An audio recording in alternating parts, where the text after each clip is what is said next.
visittemples.com அப்படிங்கிறது கோவில்களை பற்றிய ஒரு வலைதளம், ஒரு வெப்சைட். இன்னைக்கு இந்த visittemples.com மூலியமா தமிழ்நாடு சென்னையில் இருக்கிற பூந்தமல்லி பகுதியில் உள்ள ஸ்ரீ வைத்தீஸ்வரன் கோயிலை பற்றி சொல்ல போகிறேன். இந்த வைத்தீஸ்வரன் கோயிலுக்கு 2 நுழைவாயில் இருக்கு. கிழக்கு பகுதியில் இருக்கிற நுழைவாயில் 3 அடுக்கு கொண்ட ராஜகோபுரம், வடக்கு பகுதியிலையும் 3 அடுக்கு கொண்ட ராஜகோபுரம். ஆனால் வடக்கு நுழைவாயில் தான் அநேக பொதுமக்கள் பயன்படுத்துகின்றனர். கிழக்கு நுழைவாயில நுழைஞ்சா நம்மளுக்கு அங்க ஒரு துவஜஸ்தம்பமும் பலிபீடமும் இருக்கு. இங்க அமைஞ்சிருக்கிற 4 கால் மண்டபத்துல இருக்கிற நந்தி பகவான் மேற்கு நோக்கி இருக்கார். அவரோட பேரு விஷ்ணு நந்தி. மூலஸ்தானத்தை நோக்கி போனா இடது பக்கத்துல வழித்துணை விநாயகர் விக்கிரமும், வலது பக்கத்துல வழித்துணை முருகன் விக்கிரமும் இருக்கு. மூலஸ்தானத்தோட வாசல்ல துவாரபாலகர்கள் விக்கிரகம் இருக்கு. இங்க விநாயகருக்கு ஒரு விக்கிரகமும் செவ்வாய் பாதமும் இருக்கார். செவ்வாய் அரூப வடிவமா காணப்படுறார். மூலஸ்தானத்துல மூலவரான வைத்தியநாத சுவாமி கிழக்கு நோக்கி சிவலிங்க வடிவமா காணப்படுறார். அம்பாளோட பேரு இங்க தையல் நாயகி அம்பாள். அம்பாள் தெற்கு நோக்கி இருக்கா. அம்பாள் சன்னதிக்கு வெளியில விஜயா வீரியா 2 துவாரபாலகிகள் விக்கிரகம் இருக்கு. அம்பாள் தெற்கு நோக்கி நின்ற கோலத்துல காணப்படுறார். இங்க மூலவர் சன்னதிக்கும் அம்பாள் சன்னதிக்கும் இடைப்பட்ட இடத்துல பள்ளியறை அமைச்சிருக்கா. அம்பாள் சன்னதிக்கு வெளிப்பக்கமா ஒரு தூண் அமைச்சிருக்கா. அந்த தூண்ல ஆஞ்சநேயர் விக்கிரகம் ஒரு பக்கத்துலயும், மறுபக்கத்துல அவதூது ரோக நிவர்த்தீஸ்வரருக்கு ஒரு விக்கிரகமும் இருக்கு. இந்த அவதூறு ரோக நிவர்த்தீஸ்வரர் யாருன்னா, அவர் இங்க ஜீவ சமாதி அடைஞ்ச ஒரு சித்தர் ஆவார்.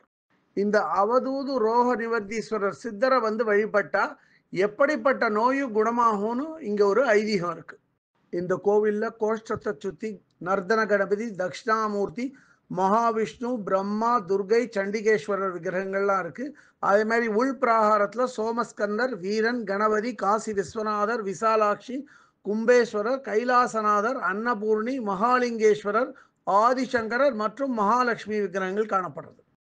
இவைகளுக்கு பக்கத்துல ஆதிசங்கரால பிரதிஷ்டை செய்யப்பட்ட சக்கரங்களை அமைச்சிருக்கா. இந்த 3 சக்கரம் என்னன்னா சிவச்சக்கரம், ஸ்ரீ சக்கரம் மற்றும் சண்முக சக்கரம் ஆகும். இந்த கோவில்ல செல்வ முத்துக்குமார சுவாமிக்கு தனியா ஒரு சன்னதி இருக்கு.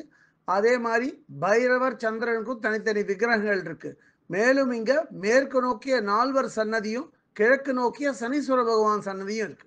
இந்த கோவிலோட வெளிப்பிரகாரத்துல கிழக்கு நோக்கிய ஒரு கணபதி சன்னதியும், அதே மாதிரி வள்ளி தேவசேனா சமேத சுப்பிரமணியருக்கு ஒரு சன்னதியும் இருக்கு. இந்த கோவிலோட ஸ்தல விருட்சத்தோட பேரு தாழி பனைமரமாகும்.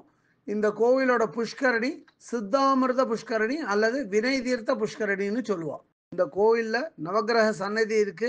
அதே மாதிரி யாகசாலையும் இருக்கு. கோவிலுக்கு ஒரு தனி மடப்பள்ளி இருக்கு. கோஷாலாவும் இருக்கு. இந்த கோவிலை சனி தோஷ நிவர்த்தி ஸ்தலம் மற்றும் செவ்வாய் தோஷ பரிகார ஸ்தலம்னு அழைப்பார். தங்களது உடல் உபாதைகளுக்காக மாயவரம் பக்கத்தில் இருக்கிற வைத்தீஸ்வரன் கோயிலுக்கு போக முடியாதவா கூட இந்த பூந்தமல்லியில் இருக்கிற வைத்தீஸ்வரன் கோயிலுக்கு வேண்டிட்டு பரிகாரம் பண்ணலாம். இந்த கோயிலை பற்றிய இதர விவரங்கள் வேணும் அப்படின்னா www.visittemples.com அப்படிங்கிற வெப்சைட்டுக்கு போயிட்டு இந்த கோயிலை பற்றிய எல்லா விவரங்களையும் ஆங்கிலத்தில் படிக்கலாம்.